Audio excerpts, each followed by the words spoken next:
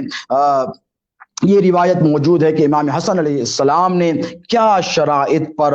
صلح قائم کی تھی دوستو۔ اس کے بعد پھر آپ کو تو پتہ ہے کہ مولا علی مشکل کشا شیر خدا سیدنا علی علیہ السلام کے ساتھ کیا معاملے پیش ہوئے۔ آج اگر کوئی میرے بابا شہزادے حضور غوث العظم کی شان اقدس میں گستاخی کرتا ہے تو سیدنا امام حسن علیہ السلام نے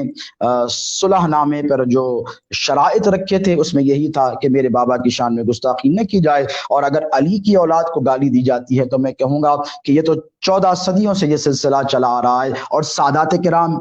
یزید کی تلوار سے نہیں ڈرے۔ میرے پیر و مرشد شہزادے حضور غوث العظم اکثر یہ ارشاد فرمایا کرتے تھے کہ ہم سید ہیں، ارشاد فرماتے تھے شہزادے غوث العظم کہ ہم سید ہیں، یزید کی تلوار ہمیں ختم نہیں کر سکی تو مولوی کا قلم ہمیں کب ختم کرے گا۔ یہ سنہری الفاظ شہزادے حضور غوث العظم کے تھے۔ تو ہمیں کسی مولوی یا پھر کسی خود ساختہ مولوی، میں مولوی تو نہیں کروں گا، خود ساختہ ملا اور مولویوں سے ڈرنے کی ضرورت نہیں ہے۔ سادات کرام کو یقین جانے کہ کل بھی مولا کائنات شیر خدا کی حمایت آپ کے اور ہمارے ساتھ سلامت تھی، اور صبح قیامت تک یہ سلسلہ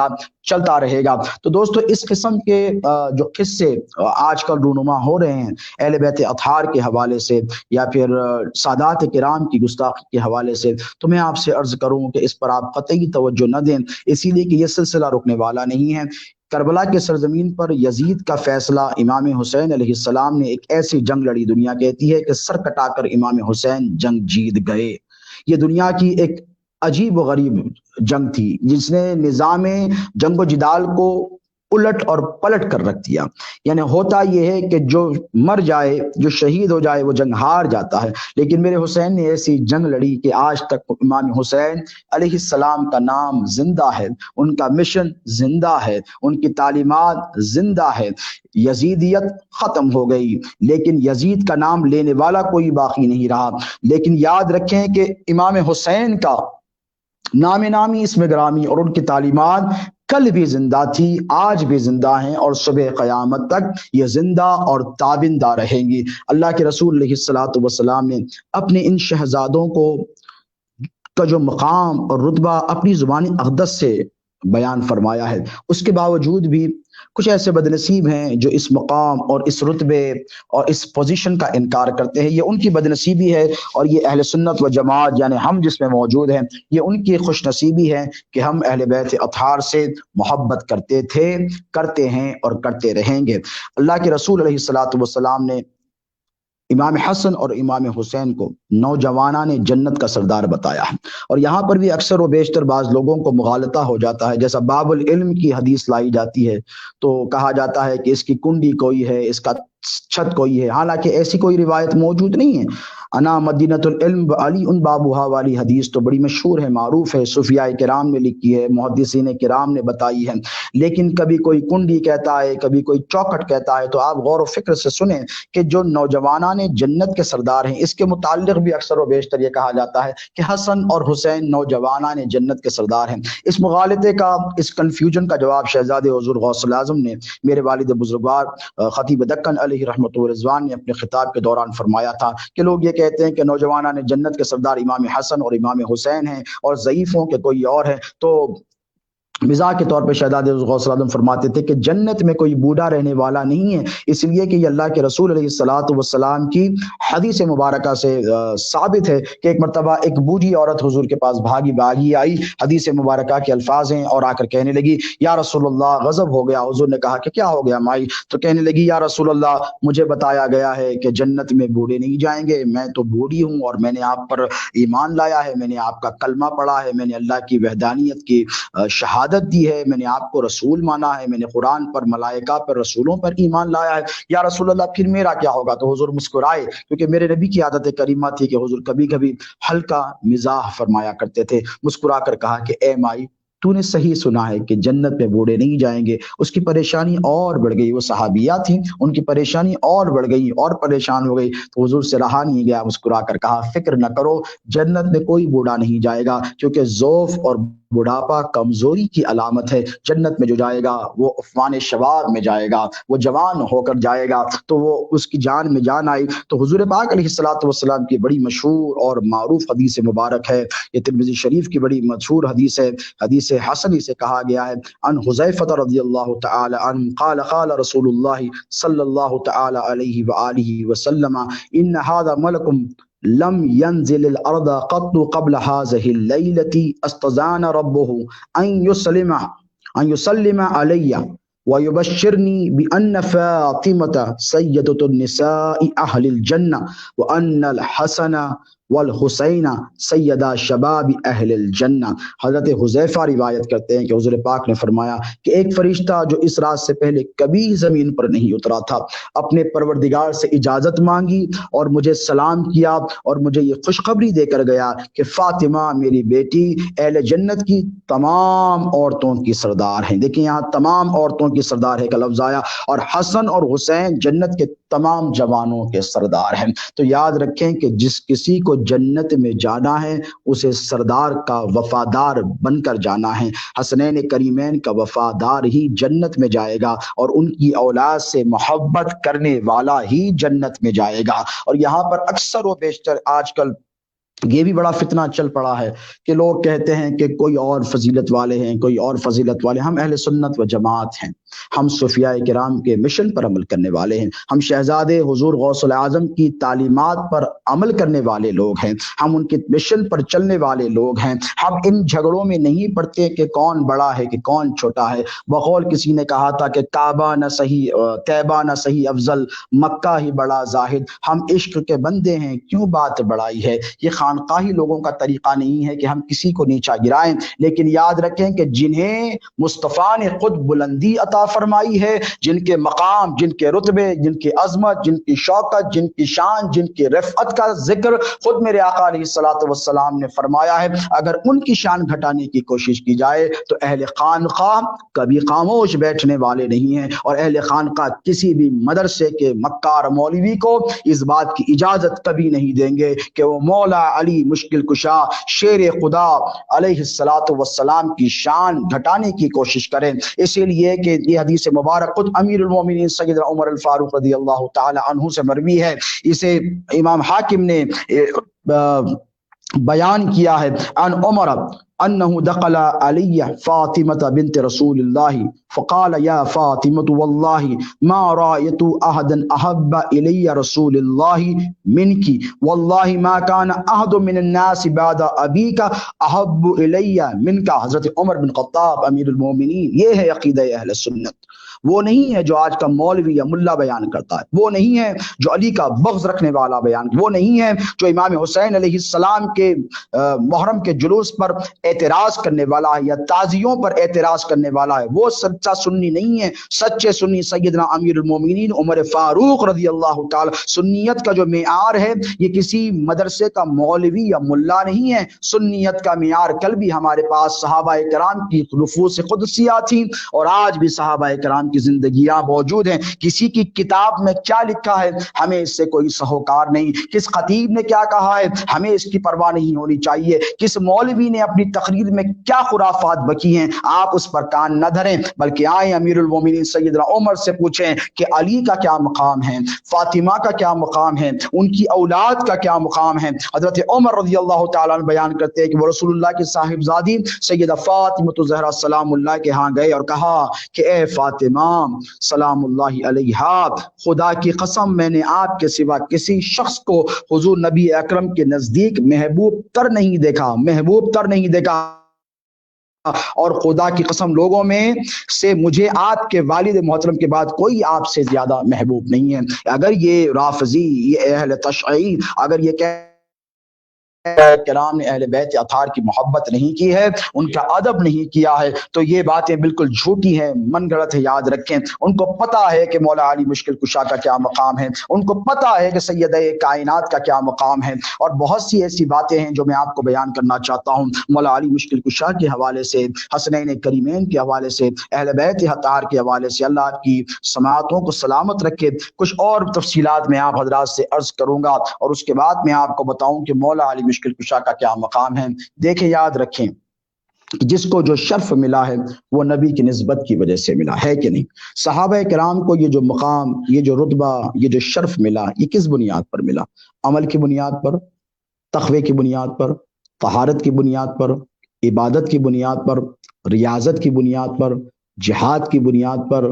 یا پھر تزکیہ نفس کی بنیاد پر، یا پھر ذکر و اذکار کی بنیاد پر؟ نہیں دوستو، یہ تو آپ بھی کر رہے ہیں، یہ 14 صدیوں بعد عام مسلمان بھی کر رہا ہے، حج بھی کر رہا ہے، نماز بھی پڑھ رہا ہے، روزے بھی رکھ رہا ہے، زکوٰۃ بھی دے رہا ہے، اللہ کی راہ میں قربانیاں بھی پیش کر رہا ہے، صدقات خیرات بھی کر رہا ہے، اس نے اخلاق سے بھی لوگوں کے ساتھ یہ ساری چیزیں آج بھی موجود ہیں، لیکن پھر بھی آپ کسی بھی صحابی کی عشر عشیر کو، ایک نیکی کو نہیں پہنچ سکتے۔ میرے آقا پاک علیہ الصلوۃ والسلام کا ارشاد مبارک برحق ہے کہ اگر تم احد پہاڑ کے برابر سونا بھی اللہ کی راہ میں خیرات کر دو تو میرے صحابہ کی ایک نیکی کے ذرے برابر تک نہیں پہنچ سکتے۔ یہ صحابہ کرام کا مقام ہے، لیکن انہی صحابہ میں اللہ رب تبارک و تعالیٰ نے مراتب رکھے ہیں۔ شہزادے حضور غوث العظم اکثر فرمایا کرتے تھے، یہی اہل سنت و جماعت کا عقیدہ ہے، یہی سرکار پیران پیر غوث العظم دستگیر کا عقیدہ ہے، یہی خواجہ ہند سرکار غریب نواز رضی اللہ تعالی عنہ کا عقیدہ ہے۔ اور میں بتاؤں کہ عظمت علی کا جو منکر ہے اور خود کو جو سنی کہتا ہے، وہ اپنے آپ کو سنی کہنا چھوڑ دے، وہ دن دور نہیں جب انشاءاللہ ہم کامیاب ہو جائیں گے۔ شہزادے غوث العظم کی تعلیمات ہمارے سامنے ہیں، انہوں نے ہمارے ذہن کی گروہوں کو کھولا ہے۔ شہزادے حضور غوث العظم نے خانقاہوں کے اذہان کو نچوڑ کر رکھا ہے، انہیں اس بات کا احساس دلایا ہے کہ علی کے نام پر تمہیں متحد ہونا ہے، حسنین کریمین کے نام پر تمہیں متحد ہونا ہے، ان کی عظمتیں تم کو گانی ہیں، اسی لیے کہ یہی وہ لوگ ہیں جن کی عظمتیں قرآن میں بیان ہوئی ہیں، یہی وہ لوگ ہیں جن کی عظمتیں حضور نے اپنے دہن مبارکہ سے بیان فرمائی ہیں۔ کسی اور کی سنو یا نہ سنو، کون مولوی کیا کہتا ہے، ہمیں اس کی قطعی طور پر کوئی فکر نہیں۔ آئیں ام المومنین مسلمانوں کی ماں سیدہ عائشہ صدیقہ سلام اللہ علیہا کی بارگاہ میں چلتے ہیں اور ان سے پوچھتے ہیں کہ آپ کے نزدیک بتائیے کہ سب سے زیادہ حضور کے بعد افضل کون ہے؟ افضلیت کے مسئلے کو لے کر اکثر و بیشتر لوگوں کو مغالطہ ہو جاتا ہے کہ فلاں افضل ہے، فلاں۔ میں کہتا ہوں کہ صحابہ تمام کے تمام افضل ہیں، تمام صحابہ کی چوکٹوں پر ہمارا سر نیاز خم تھا، ہے اور رہے گا، ہماری گردنیں ان کی بارگاہوں میں جھکی ہوئی تھی اور جھکی ہوئی رہیں گی، ہم سب کا ادب کرنے والے ہیں، لیکن جو فضیلتیں اللہ کے رسول نے یا پھر خود قرآن مجید میں اللہ رب تبارک و تعالیٰ نے بیان فرمائی ہیں، اس کا قطعی طور پر کوئی انکار نہیں کر سکتا، اس لیے کہ نص قرآن کا انکار آئے گا، اسی لیے کہ اللہ کے رب تبارک و تعالیٰ نے جو ترتیب بنائی تھی بدریوں کی اس کے بعد مہاجرین کی، پھر اس کے بعد انصار کی، اس کے بعد جو ترتیب بار قرآن پاک میں اس کا ذکر آیا ہے، علماء کرام اور عوام الناس اس سے بخوبی واقف ہیں۔ لیکن آئیں چلیں ام المومنین عائشہ صدیقہ سلام اللہ علیہا کی بارگاہ میں چل کر پوچھتے ہیں کہ مولا علی مشکل کشا کا آپ کے نزدیک کیا مقام ہے۔ عن جمیع بن عمیر التمیمی قال دخلت مع امتی علی عائشہ رضی اللہ تعالی عنہا فسئلت ای الناس کان احب الی رسول اللہ صلی اللہ علیہ وسلم قالت فاطمة فقيل من الرجال قالت زوجها ان كان ما علمت صوا قواما۔ یہ ترمذی شریف کی حدیث مبارک ہے۔ حضرت جمی بن عمر تمیمی رضی اللہ تعالیٰ عنہ بیان کرتے ہیں کہ میں اپنی پھوپھی کے ہمراہ حضرت عائشہ کے پاس حاضر ہوا۔ سیدہ عائشہ سے پوچھا کہ لوگوں میں حضور نبی اکرم کے ہاں کون سب سے زیادہ محبوب ہے، اور یاد رکھیں کہ جو محبوب ہوتا ہے وہی افضل ہوتا ہے۔ میرے نبی پاک علیہ الصلوۃ والسلام تمام انبیاء میں افضل ہیں کہ نہیں؟ بتائیے۔ اور سب سے زیادہ محبوب بھی میرے نبی ہی ہیں کہ نہیں؟ یا پھر اللہ کے نزدیک موسیٰ زیادہ محبوب ہیں، یا اللہ کے نزدیک عیسیٰ علیہ السلام زیادہ محبوب ہیں، یا پھر یہ بتائیے کہ میرے نبی سے زیادہ محبوب کیا نوح ہیں؟ یہ عقیدہ اہل سنت کی بنیاد پر بتائیں، میں دیگر جماعتوں کی بات نہیں کرتا۔ یا پھر مجھے بتائیے کہ کیا آدم میرے نبی سے زیادہ حضور کے محبوب ہیں؟ کیا حضرت نوح میرے نبی سے زیادہ محبوب ہیں اللہ کی بارگاہ میں؟ نہیں، آپ سب اس بات پر اجماع ہے اہل سنت و جماعت کا کہ سب سے زیادہ محبوب جسے حبیب اللہ کہا گیا ہے۔ ایک مرتبہ صحابہ بیٹھے ہیں حضور کی بارگاہ میں اور حضور اندر سے تشریف لائے اور سب یہ ذکر کر رہے ہیں کہ آدم تو صفی اللہ تھے، نوح تو نجی اللہ تھے، عیسیٰ تو روح اللہ کلمت اللہ تھے، داؤد خلیفت اللہ تھے، اور موسیٰ کلیم اللہ تھے۔ اس طرح سے پیغمبروں کے ذکر گنائے جائے، ابراہیم خلیل اللہ تھے، اسماعیل ذبیح اللہ تھے۔ یکایک میرے حضور آئے، آ کے فرمایا انا و حبیب اللہ، انا و حبیب اللہ، فرمایا خبردار ہو جاؤ کہ میں اللہ کا حبیب ہوں۔ تو حبیب پاک علیہ الصلوۃ والسلام نے خود اپنی زبان اقدس سے فرمایا کہ سب سے زیادہ جو ذات بابرکت اللہ کے نزدیک تمام انبیاء میں محبوب ہے وہ میرے نبی کی ذات ہے۔ اب جو محبوب ہے وہی افضل ہے۔ اب یہاں پر افضلیت کی ترتیب میں لوگ اکثر مغالطہ کھا جاتے ہیں۔ میں معذرت کے ساتھ کہوں گا، میں آپ کی خدمت میں حدیث مبارکہ پیش کر رہا ہوں۔ حضرت عائشہ صدیقہ سے پوچھا گیا کہ لوگوں میں حضور نبی کریم صلی اللہ علیہ وسلم کے ہاں کون زیادہ محبوب تھا؟ ام المؤمنین نے فرمایا فاطمہ۔ عرض کیا گیا مردوں میں کون زیادہ محبوب تھا؟ فرمایا ان کے شوہر، اور جہاں تک میں جانتی ہوں وہ بہت زیادہ روزے رکھنے والے اور راتوں کو عبادت کے لیے بہت قیام کرنے والے تھے۔ یعنی مولا علی مشکل کشا کے حوالے سے ام المؤمنین سیدہ عائشہ صدیقہ سلام اللہ علیہا نے ارشاد فرمایا کہ یہ ان کا مقام ہے، یہ ان کا رتبہ ہے۔ تو کیوں نہ ہو یہ مولا علی مشکل کشا کی شان مبارک ہے، جن کے بیٹے حسنین کریمین ہوں، سیدہ شباب اہل الجنہ ہو، جنت کے نوجوانوں کے سردار ہوں، ان کے فضائل اور مناقب کیا بیان کیے جائیں، ان کا مقام اور رتبہ کیا بیان کیا جائے۔ لیکن یاد رکھیں عصر حاضر میں، دور حاضر میں، in the present scenario، یہ ہمارے لیے بہت ضروری ہے کہ ہم اپنی نسلوں کو اہل بیت اطہار کی سچی پکی اٹوٹ غلامی عطا فرمائیں، ان کا ادب سکھائیں، ان کا مقام بتائیں۔ اسی لیے کہ آج کے اس دور میں وہی خارجیت کے جو فتنے تھے جو مولا کے دور میں تھے، جو کربلا کی سرزمین پر رونما ہوئے تھے، وہی فتنوں نے پھر سے سر اٹھایا ہے، وہی فتنے پھر سے ہماری صفوں میں پھیلتے ہوئے نظر آ رہے ہیں۔ سوشل میڈیا کے ذریعے جس کے ڈس ایڈوانٹیجز یہ ہیں کہ جس کے دل میں جو آتا ہے وہ بک جاتا ہے، جس کے دل میں، جس کے من میں جو بات آتی ہے وہ کہہ جاتا ہے، یہ تک نہیں سوچتا کہ اس کا یہ خبیث عمل اس کی آخرت کو برباد کر دے گا، اسے حشر میں سخت ترین خمیازہ اسے بھگتنا پڑے گا، نقصانات سے دوچار ہونا پڑے گا۔ لیکن نہیں، اکثر و بیشتر لوگ اہل بیت اطہار سے جنگ اور محاربوں کو جائز قرار دینے کی کوششیں کر رہے ہیں۔ ایک حدیث مبارکہ میں آپ کو بیان کرتا ہوا آگے بڑھوں اور پھر اہل بیت اطہار، پھر اصحاب کربلا کے ذکر مبارکہ کی طرف ہم آئیں گے۔ کہ یاد رکھیں کہ جس کسی نے بھی اہل بیت اطہار کو تکلیف دی ہے وہ کبھی بھی میرے نبی پاک علیہ الصلوۃ والسلام کے نزدیک محبوب نہیں ہو سکتا، چاہے کوئی بھی ہو، ہوا میں اڑنے والا ہو، آسمانوں میں اڑنے والا ہو، کسی بھی فضیلت کا وہ منبع ہو دنیا کے نزدیک، یا مرکز ہو، یا کسی بھی عمارت پر وہ فائز ہو، کسی بھی مقام پر ہو، لیکن اہل بیت سے بغض، اہل بیت سے اناد، اہل بیت سے دشمنی، اہل بیت سے کدورت یا پھر ان کی شان اقدس میں گستاخی کرنے والا، یہ بات آپ طے مان کر چلیں، یہ حق ہے اور یہ ایمان ہے کہ اہل بیت سے محبت کرنے والا کبھی بھی میرے نبی پاک علیہ الصلوۃ والسلام کے قریب نہیں ہو سکتا۔ ان زید بن ارقم رضی اللہ تعالی عنہ ان رسول اللہ صلی اللہ علیہ وآلہ وسلم قال لعلی وفاطمة والحسن والحسین انا حرب لمن حاربتم وسلم لمن سالمتم۔ حضرت زید بن ارقم رضی اللہ تعالیٰ عنہ فرماتے ہیں، یہ ترمذی شریف کی حدیث مبارک ہے، ابن ماجہ میں آئی ہے، امام حاکم نے بھی اس کو روایت کیا ہے۔ حضرت زید بن ارقم رضی اللہ تعالیٰ عنہ سے مروی ہے کہ حضور پاک علیہ الصلوۃ والسلام نے حضرت علی مولا علی مشکل کشا، سیدات النساء والعالمین سیدہ فاطمہ الزہرا سلام اللہ علیہا، حضرت حسن اور امام حسین علیہ السلام سے فرمایا تم جس سے لڑو گے میں اس کے ساتھ حالت جنگ میں ہوں۔ دیکھیے الفاظ پر غور کریں، تم جس سے لڑو گے میں اس کے ساتھ حالت جنگ میں ہوں، اور جس سے تم صلح کرنے والے ہو میں بھی اس سے صلح کرنے والا ہوں۔ یہاں پر اکثر و بیشتر لوگوں کو ایک مغالطہ ہو جاتا ہے کہ امام حسن علیہ السلام نے صلح کی تھی، تو میں بڑے ادب اور احترام کے ساتھ کہنا چاہوں گا کہ میں اس ٹاپک میں نہیں پڑھنا چاہتا، لیکن حقائق آپ حضرات کے سامنے بیان کر دوں کہ یہاں پر مولا علی مشکل کشا کی ذات بابرکت کا ہوئی شامل کیا گیا کہ علی، فاطمہ، حسن، حسین، تم جس سے لڑو گے میں اس کے ساتھ جنگ کروں گا، تم جس سے صلح کرو گے میں اس سے صلح کروں گا۔ میں تفصیلات میں نہیں جاؤں گا، اللہ نے آپ کو ذہین بنایا ہے، آپ خود اس پر غور و فکر کر لیں تو آپ کو ہی نتیجے آپ کی نگاہوں کے سامنے آ جائیں گے۔ پھر دوستو، اہل بیت اطہار کے ساتھ ہونے والے مظالم آپ کی نگاہوں کے سامنے ہیں، اور یہ سلسلہ ہنوز جاری ہے اور صبح قیامت تک جاری اور ساری رہے گا۔ یہ تو کرم ہے سرکار پیران پیر شاہ بغداد رضی اللہ تعالی عنہ کا کہ شہزادے حضور غوث الاعظم اکثر میرے والد بزرگوار علیہ رحمت اللہ ارشاد فرمایا کرتے تھے کہ بیٹا یہ سرکار پیران پیر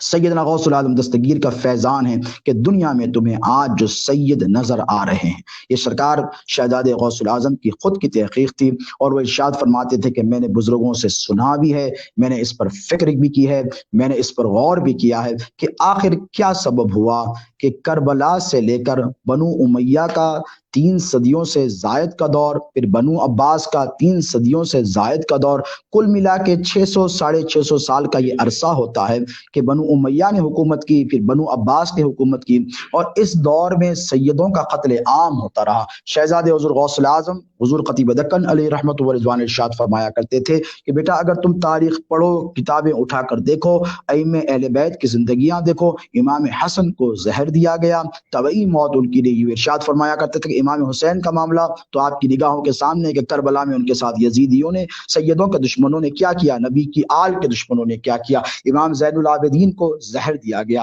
امام باقر کے ساتھ وہی معاملہ، امام جعفر کے ساتھ وہی معاملہ، امام موسیٰ کاظم کے ساتھ وہی معاملہ، امام علی رضا کے ساتھ وہی معاملہ، امام نقی رضا کے ساتھ وہی معاملہ کیا، امام تقی رضا کے ساتھ وہی معاملہ کیا، امام عسکری تک بھی چل کر آیا جائے تو یہی معاملہ کیا گیا۔ یعنی طبعی طور پر جسے نیچرل ڈیتھ کہتے ہیں، جو نیچرل ریزنز کی وجہ سے واقع ہوتی ہے، یہ اہل بیت اطہار میں ائمہ اہل بیت میں کسی کی نہیں ہوئی۔ یہ سلسلہ چلتا رہا چلتا رہا چلتا رہا تا وقت کہ بغداد کی سرزمین پر اہل بیت اطہار کا سارا فیضان لے کر حضور پیران پیر سیدنا شیخ عبد القادر جیلانی رونق افروز ہوئے۔ بنو عباس کا دور چل رہا ہے، سرکار جیلانی کو جب بلایا گیا، غوث اعظم کو بلایا گیا، اور ان کے ساتھ بھی اسی معاملے کو کرنے کی جب کوشش کی گئی تو مجھے کہنے دیں کہ اہل بیت اطہار کا سارا اختیار لے کر سرکار غوث اعظم دستگیر امام مہدی کی تمہید بن کر اس دنیا میں تشریف لائے، اور امام مہدی خاتم ولایت کی آمد تک سرکار پیران پیر غوث العظم دستگیر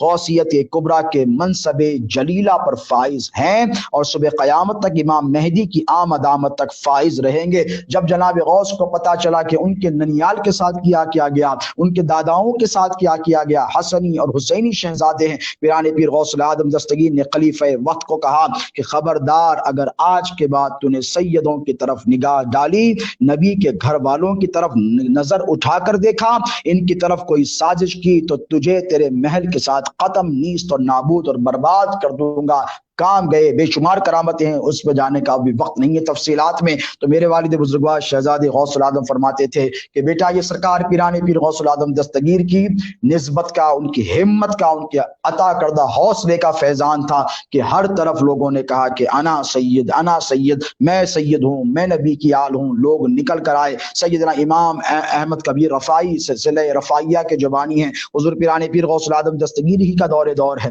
آپ کتابیں تاریخ کی اٹھا کر دیکھیں، آپ کو پتہ چلے گا امام احمد کبیر رفاعی کو کہا گیا کہ آپ سید نہیں ہیں، آپ کہاں سے سند لائیں گے؟ آپ دل شکستہ حضور اقدس علیہ الصلوۃ والسلام کی بارگاہ اقدس میں گئے۔ غوث العظم پیران پیر فرماتے کہ میں بھی ان کے ساتھ اس سال حج بیت اللہ کے لیے گیا تھا۔ جب زیارت کے لیے روضہ اقدس میں نانا جان کے پہنچے تو امام احمد کبیر رفاعی نے کہا کہ اے یا رسول اللہ، لوگ کہتے ہیں کہ آپ کا یہ بیٹا احمد کبیر سید نہیں ہے، اگر میں آپ کی اولاد ہوں تو آپ ہاتھ دست اقدس برآمد کریں، میں آپ کا ہاتھ چومنا چاہتا ہوں۔ میرے نبی نے ایسے قبر اقدس سے ہاتھ برآمد کیا، ہزاروں لوگوں نے، حجاج کرام نے میرے نبی پاک علیہ الصلوۃ والسلام کے دست اقدس کو بوسہ دیا۔ اور جب غوث پاک لوٹ کر بغداد شریف آئے تو جب پتہ چلا کہ احمد کبیر رفاعی کے ساتھ یہ معاملہ کیا گیا، پیرانی پیر نے اعلان فرمایا کہ خبردار، آج کے بعد اگر کسی نے ہمت کی یا سادات کے خلاف منہ کھولنے کی تو عبد القادر جیلانی کا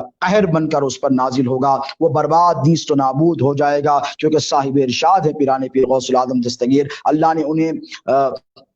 اعلان کا حق عطا فرمایا ہے، اختیارات۔ کوئی قادری تو اس بات کا انکار ہرگز نہیں کر سکتا۔ جو قادریوں میں ناصبی اور خارجی گھس گئے ہیں، جو گھسپیٹی انٹروڈرز ہیں، وہ بھی غور سے سن لے کہ سرکار پیرانی پیر غوث العظم دستگیر نے ارشاد فرمایا تھا کہ آج کے بعد سیدوں کی طرف کوئی نگاہ اٹھا کر نہیں دیکھے گا۔ وہی ہمت، وہی حوصلہ شہزادے حضور غوث العظم کے پاس تھا، میرے والد بزرگوار حضور خطیب دکن علی رحمت و رضوان کے پاس، کہ انہوں نے اپنے لیے نہیں بلکہ تمام سادات کے لیے ایک جہد مسلسل کی اور زندگی بھر سادات کرام کے لیے لڑتے رہے اور سادات کرام کی شان کا دفاع کرتے رہے، اور یہی ہمارا مشن ہے اور یہی ہمارا مشن جاری و ساری رہے گا۔ دوستو باتیں بہت ہیں لیکن وقت اور حالات مجھے اس بات کی اجازت نہیں دیتے کہ میں تفصیلات کی طرف جاؤں۔ چند باتیں بنیادی طور پر آپ کو بتاتا ہوا چلوں کہ آپ نے امام حسن، امام حسین، اہل بیت اطہار کے مناقب احادیث مبارکہ کی روح سے، قرآن مجید کی نص سے اس فقیر قادری سے سماعت کرنے کا شرف حاصل کیا ہے۔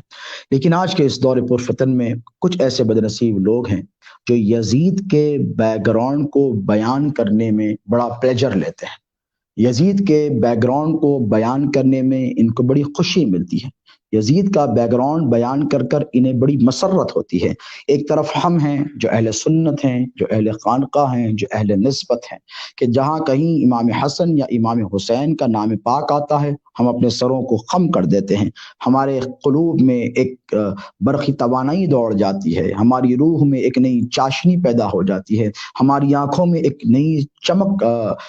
ظاہر ہو جاتی ہے، ہمارے قلوب میں ہماری روح کو ٹھنڈک مل جاتی ہے، ہمارے اذہان پاکیزہ اور منور درخشاں اور تابہ ہو جاتے ہیں۔ ایک طرف وہ ہیں جو یزید کا بیان کرتے ہیں اور یزید کے بیک گراؤنڈ پر گفتگو کرتے ہیں، ایک طرف وہ لوگ ہیں جو اہل بیت اطہار کی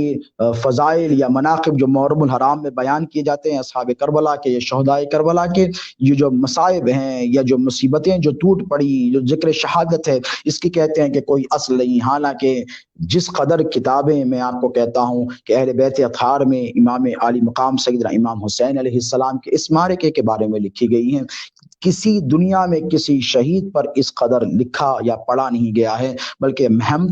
مسلمان تو مسلمان، غیر مسلمانوں کا آپ، غیر مسلموں کا آپ لٹریچر اٹھا کر دیکھیں، نان مسلمز کا، دنیا کی ایسی کون سی زبان ہے جس میں سانحہ کربلا کا ذکر نہیں کیا گیا؟ فرینچ ہو، انگلش ہو، جرمن ہو، لیٹن ہو، اٹالین ہو، یا پھر کوئی بھی زبان لے لیں آپ،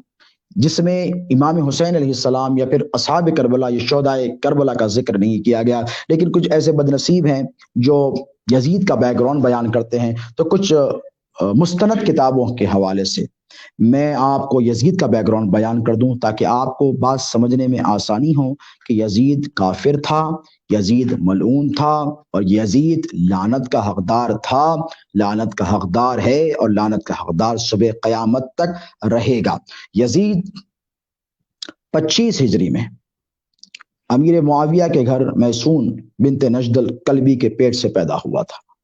علامہ ابن کثیر نے البدایہ والنہایہ میں یزید کے فسق و فجور کا نقشہ اس طرح پیش کیا ہے کہ یزید راگ اور رنگ کا متوالا تھا،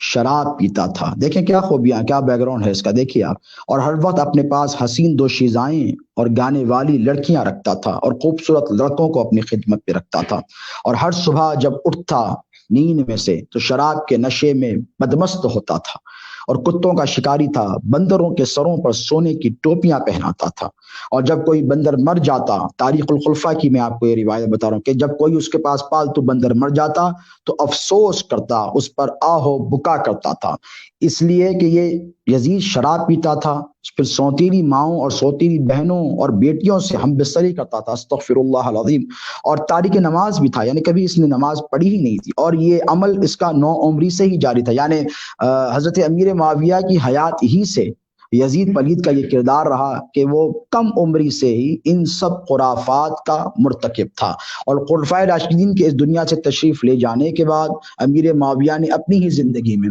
یزید کے حق میں لوگوں سے جبرن بیعت شروع کر دی تھی، جبرن، یہاں الفاظ آئے، میں نہیں، تاریخ الخلفاء کی آپ کو روایت بتا رہا ہوں کہ جبرن بیعت لینا شروع کر دیا تھا کہ میرے بعد میرا بیٹا یزید خلیفہ ہوگا۔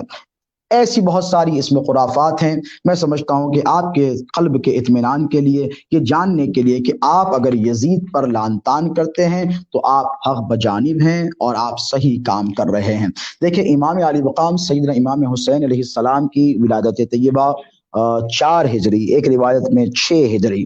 میں سرزمین مدینۃ المنورہ میں ہوئی۔ آقا علیہ الصلوۃ والسلام کی آغوش میں پلے بڑے، سید کائنات کی آغوش میں رہے، مولا علی مشکل کشا سے علم کا اکتساب کیا، صحابہ کرام کی مقدس صحبتوں اور مجلسوں میں تشریف فرما رہے، صحابہ کرام اہل بیت اطہار کا بے حد ادب کرنے والے تھے۔ امیر المومنین سیدنا عمر فاروق کا بڑا مشہور واقعہ ہے رضی اللہ تعالی عنہ، جسے میرے پیر و مرشد شہزادے حضرت غوث الاعظم کی زبان مبارکہ سے میں نے اکثر و بیشتر سنا ہے، اور جب جب سنتا میں رشک کرتا، میں ناز کرتا کہ صحابہ کرام اہل بیت سے ایسی محبت کرتے تھے، اے کاش کہ آج بھی لوگ امیر المومنین سیدنا عمر رضی اللہ تعالی عنہ کی جیسی محبت اہل بیت اطہار سے کریں۔ بچپن کے ایام ہیں امام حسین علیہ السلام کے، ایک طرف حضرت سیدنا عبداللہ ابن عمر ہیں جو عمر میں میرے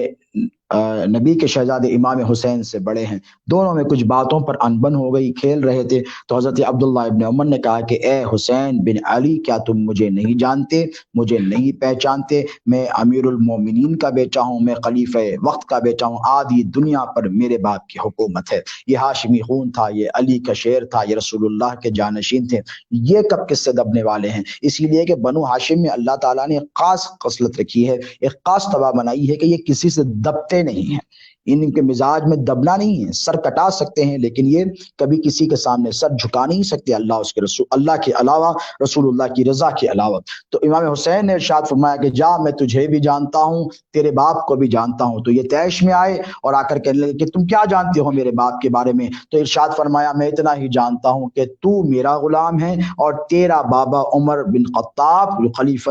امیر المومنین ہے، یہ میرے نانا جان محمد رسول اللہ کا غلام ہے۔ حضرت عبداللہ ابن عمر روایت میں آتا ہے کہ اپنے بابا کے پاس گئے، لوگوں نے یہ سمجھا کہ علی اور عمر رضی اللہ تعالی عنہما کے درمیان اب کوئی جنگ ہوگی یا لڑائی ہوگی۔ حضرت عمر نے پوچھا کیا ایسا ہی کہا حسین ابن علی نے؟ آئے، پیپر لایا، ایک پرچے پر، ایک کاغذ پر لکھا اور لکھ کر کہا کہ اس پر مہر لگا دیں گے کہ آپ نے ایسا کہا کہ میں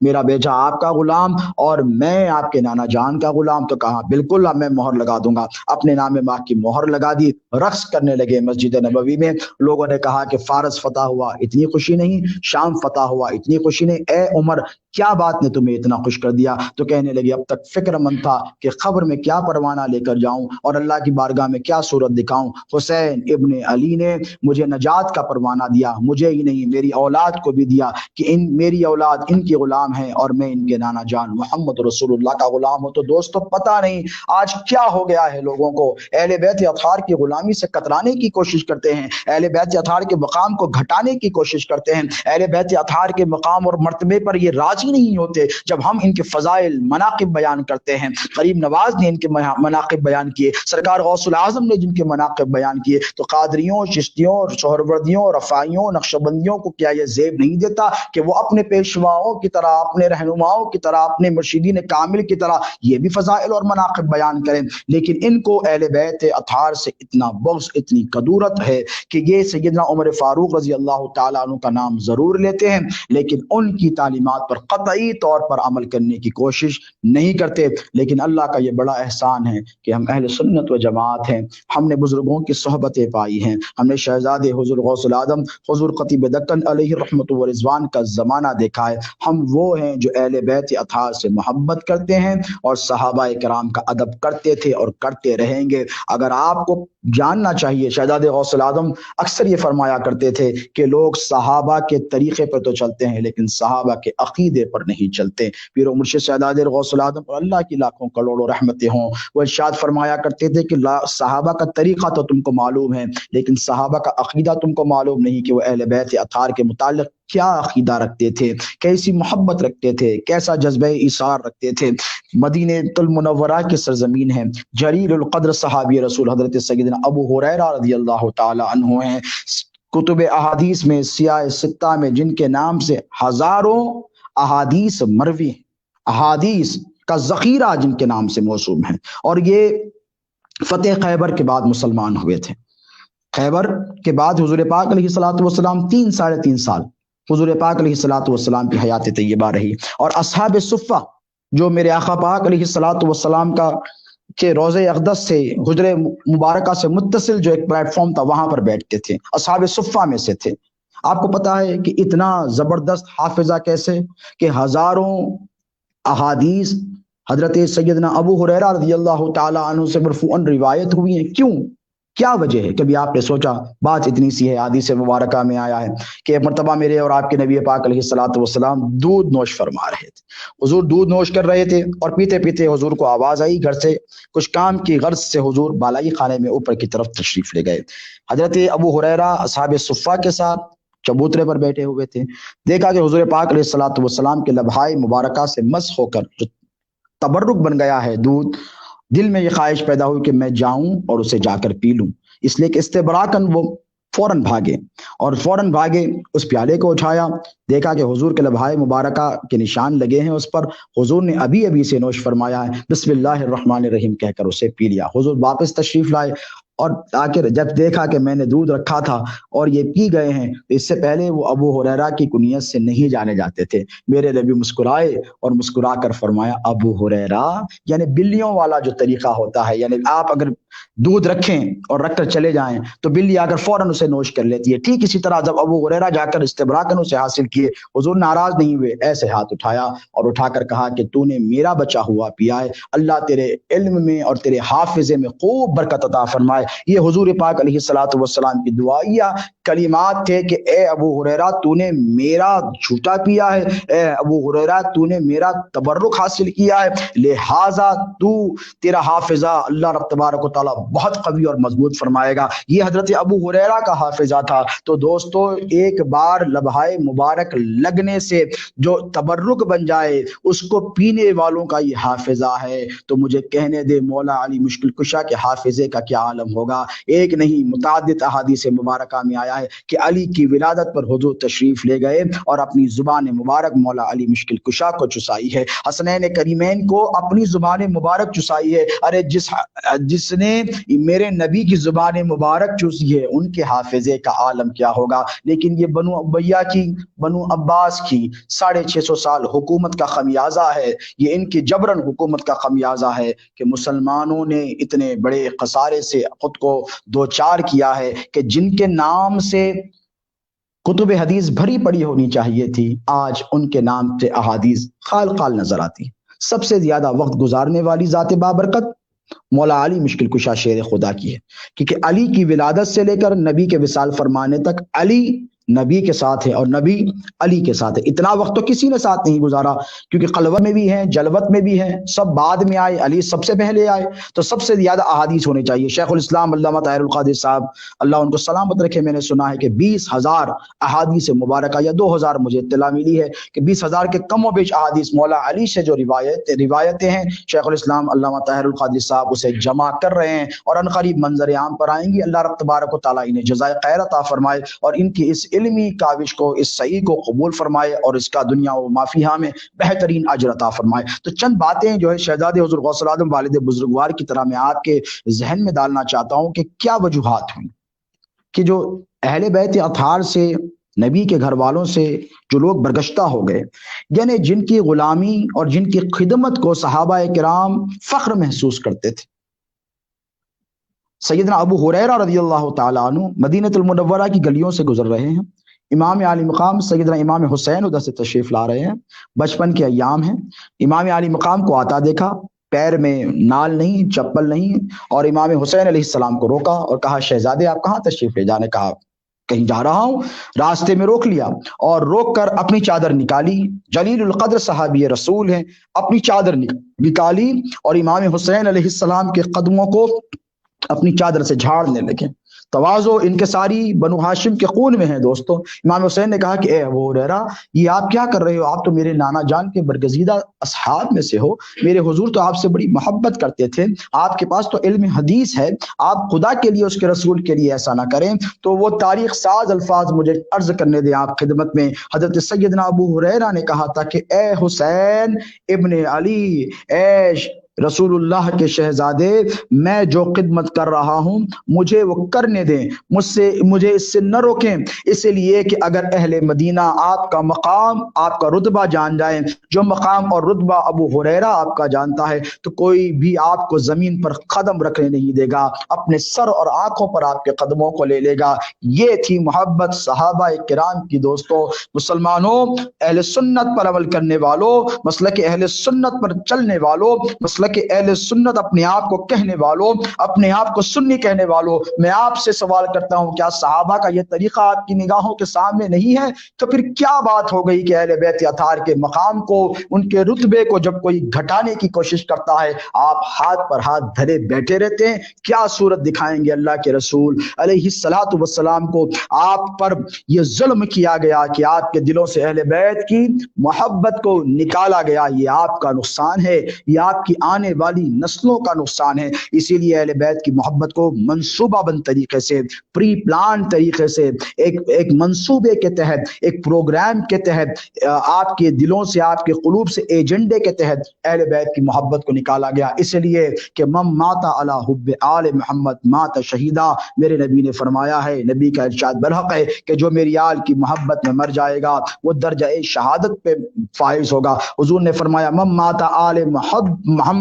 کہ جو میری آل کی محبت میں مر جائے گا اس کے تمام گناہوں کو بخش دیا جائے گا۔ تو شیطان یہ نہیں چاہتا، شیطان کا ٹولہ یہ نہیں چاہتا کہ آپ کا خاتمہ بالخیر ہو۔ یاد رکھیں، ایک طرف اولیاء اللہ ہیں جو صالحین ہیں، اور ایک طرف قرآن کی اصطلاح ہے اولیاء الطاغوت کہ جو شیطان کے ہمنوا ہیں۔ یہ دونوں جاری رہیں گے صبح قیامت تک، دونوں پیرالل فورسز ہیں، یاد رکھیں آپ۔ ایک طرف قوت رحمانی ہے تو ایک طرف قوت شیطانی ہے۔ لا قوت الا باللہ برق ہے، لیکن قوت اللہ رب تبارک و تعالیٰ نے اسے بھی عطا فرمائی ہے۔ لأغوینہم اجمعین الا عبادک منہم المخلصین، اس نے اللہ سے وعدہ لیا، مہلت مانگی کہ میں تیرے بندوں کو بھٹکاتا رہوں گا، سارے بندوں کو بھٹکاتا رہوں گا، لیکن مخلص بندوں پر میرا کوئی داؤ نہیں چلے گا، کوئی میرا حربہ نہیں چلے گا، لیکن جو غیر مخلص رہے گا اس پر شیطان کا داؤ ضرور چل جائے گا۔ مخلص کون؟ وہ جو اہل بیت اطہار کے طریقے پر چلنے والے۔ مخلص کون؟ اولیاء اللہ۔ کسی بھی ولی نے کبھی بھی مجھے بتائیے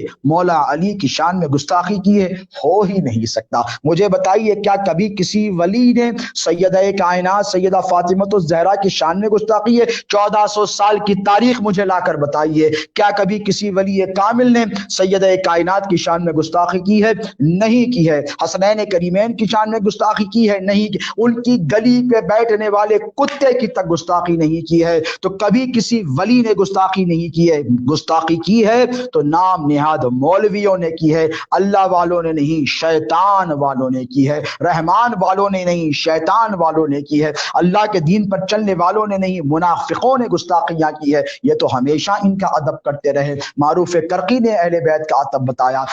سر سقطی نے اہل بیت اطہار کا ادب بتایا ہے، حضرت جنید بغدادی نے اہل بیت اطہار کا ادب بتایا ہے، ابو بکر شبلی نے اہل بیت اطہار کا ادب بتایا ہے۔ معروف کرقی ہوں کہ سر سقطی ہوں کہ جنید بغدادی ہوں کہ بشر حافی ہوں کہ ذوالنین مصری ہوں، دنیا ولایت کے جتنے آفتاب اور مہتاب گزرے ہیں نبی کے گھر والوں کے علاوہ، ان سب نے بات یہی بتائی ہے کہ نبی کی اہل بیت کا ادب کیا جائے۔ حضرت خواجہ حسن بصری رضی اللہ تعالی عنہ کی ذات بابرکت سے کون واقف نہیں؟ جتنے سلاسل طریقت ہیں وہاں پر جا کے اس ذات بابرکت میں جمع ہو جاتے ہیں۔ وہ بتاتے ہیں کہ بنو امیہ کے دور میں جب حدیث کا کام کرتا تھا، حضرت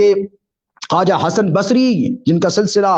جتنے قادری ہیں جتنے چشتی ہیں سب کا سلسلہ وہیں سے جا کے قدم ہوتا ہے، جس کی ذات بابرکت میں ایک خلافت امام حسن اور امام حسین کو دی اور ایک خلافت مولا علی مشکل کشا نے حسن بصری کو عطا فرمائی۔ وہ حسن بصری خود ارشاد فرماتے ہیں کہ جب کبھی میں کوئی حدیث مولا علی سے روایت کرتا تو ان علی ابن ابی طالب نہیں کہتا، ان ابو زینب کہتا۔ اللہ، یعنی امام حسن امام حسین کا بھی نام نہیں، ابو زینب سیدہ زینب سلام اللہ علیہا کا نام لیتا، اسی لیے کہ مجھے خوف تھا کہ بنو امیہ کی تلوار کہیں میرا سر قلم نہ کر دیں، اور میں اس لیے خائف تھا کہ مجھے علم کا کام کرنا تھا، مجھے شریعت کا کام کرنا تھا، مجھے طریقت کا کام کرنا تھا۔ اللہ اکبر۔ جب حسن بصری رضی اللہ تعالی عنہ کو بنو امیہ کی تلوار کا خوف تھا کام کرنے کے لیے، تو وہی سلسلہ وہی مزاج آج بھی آپ کے اس دور میں موجود ہے۔ آج بھی مولوی اپنے قلم کے ذریعے سادات کرام کی شان میں رقیق حملے کر رہے ہیں، سوشل میڈیا پر کر رہے ہیں۔ آپ پہچانیں، یہ آپ کی ذمہ داری ہے، آپ ڈفرینشیٹ کریں، یہ آپ کا اختیار ہے۔ آپ کو اللہ نے عقل سلیم عطا فرمائی ہے، آپ سوچیں سمجھیں اور یہ طے کریں کہ آپ کو اپنی اولاد کو کہاں رکھنا ہے، اہل بیت کے ساتھ رکھنا ہے، ان کی خدمتوں میں رکھنا ہے، یا پھر آپ کو ان سب حضرات کو اپنی اولادوں کو یزید کے لشکر میں شامل کر دینا ہے۔ تو دوستو نہیں، کوئی باپ یہ نہیں چاہے گا کہ اس کی اولاد قطعی طور پر یزید کے لشکر سے جائے۔ اور یاد رکھیں، امام حسین علیہ السلام کی محبت اپنے دلوں میں قائم اور دائم رکھیں، صبح قیامت تک رکھیں، اپنی نسلوں کو امام حسین علیہ السلام کے واقعات شہادت ضرور بتائیں، کیونکہ دنیا میں کوئی ایسا واقعہ نہیں جو اتنا دردناک رونما ہوا ہو۔ امام علی مقام سیدنا امام حسین علیہ السلام کی شہادت کی خبریں میرے اور آپ کے نبی پاک علیہ الصلوۃ والسلام نے ولادت طیبہ کے ساتھ ہی دے دی تھی۔ جبرائیل امین آئے، کربلا کی مٹھی اٹھا کر لائے، حضور کی خدمت میں پیش کی، حضور کی گود میں امام حسین تشریف فرما ہے اور کہا کہ اے یا رسول اللہ، یہ وہاں کی تراب ہے جہاں حسین کو شہید کر دیا جائے گا۔ میرے نبی کے قلب اقدس پر کیا گزری ہوگی، آپ اس بات کا اندازہ لگائیں کہ جان سے زیادہ چاہنے والے نواسے کی شہادت کی خبر لے کر جبرائیل امین آئے اور کہا اللہ نے یہ فیصلہ قطعی طور پر کر لیا ہے کہ حسین کربلا کی سرزمین پر اسلام کی بقا، اسلام کی سربلندی کے لیے قربان ہوں گے۔ یعنی ایک طرف اسلام ہے، ایک طرف حسین شہید کربلا ہیں، میرے نبی کے نواسے ہیں، اسلام کو بچانا ہے، حسین کو قربان کرنا ہے۔ کوئی بھی باپ اگر سچا مسلمان ہو تو اسلام کو بچائے گا، اپنی اولاد کو نہیں بچائے گا۔ فدا کا ابی و امی یا رسول اللہ کہنے والے مسلمان کبھی ایسا نہیں کریں گے کہ اسلام جاتا ہے تو چلا جائے، اولاد کو بچا لیا جائے، نہیں۔ یہی جذبہ ایمانی ہے جو کربلا کی سرزمین پر امام حسین نے ہم کو عطا کیا ہے، اور آقا و مولا علیہ الصلوۃ والسلام نے تمام امت کو حوصلہ دیا ہے کہ اسلام پر اگر کبھی کوئی آنچ آئے تو اپنی اولاد کو قربان کرنا پڑے تو کر دینا، حق پر کوئی آنچ آئے اولاد کو قربان کرنا پڑے، میں کرنے والا ہوں، تم بھی کر دینا۔ اگر اسلام کے دامن کو مسخ کیا جائے، تعلیمات اسلام کو توڑ اور مڑوڑ کر پیش کیا جائے، حلال کو حرام، حرام کو حلال کیا جائے، تو اے میرے امتیوں، میں نے حسین کو قربان کیا ہے کربلا کی سرزمین پر، تم بھی کر دینا۔ صبر قرار اگر نہیں آئے تو کربلا کی طرف دیکھ لینا، تمہیں صبر بھی آ جائے گا اور تمہیں قرار بھی آ جائے گا۔ غم ہوں، پریشانی ہوں، اندوہ ہوں، مصیبتیں ہوں، دشواریاں ہوں، آزمائشیں ہوں، اگر تم کو ان سب سے نپٹنے کا حوصلہ چاہیے تو کربلا کے میدان کی طرف دیکھ لینا، امام حسین کی زندگی مبارکہ کی طرف دیکھ لینا۔ اپنی اولاد کو قربان کرنے کا جذبہ حسین ابن علی سے سیکھنا، اپنے مال کو، اپنے کنبے کو، اپنے بچوں کو، اپنے بھتیجوں کو، اپنے بھانجوں کو، اپنی ساری اولاد کو دودھ پیتے ہوئے 6 مہینے کے حضرت سیدنا علی اصغر کو قربان کرنے کا جذبہ اگر تمہیں سیکھنا ہو تو شہید کربلا سیدنا امام حسین علیہ السلام سے سیکھ لینا۔ اسی لیے کہ رہتی دنیا تک یہی اہل بیت اطہار کا احسان ہے جو ہمیں مسلمان بنا کر رکھ رہا ہے۔ اور کربلا کی سرزمین پر اگر امام حسین نے یزید کے ساتھ معاہدہ کر لیا ہوتا تو سب کچھ رہ جاتا،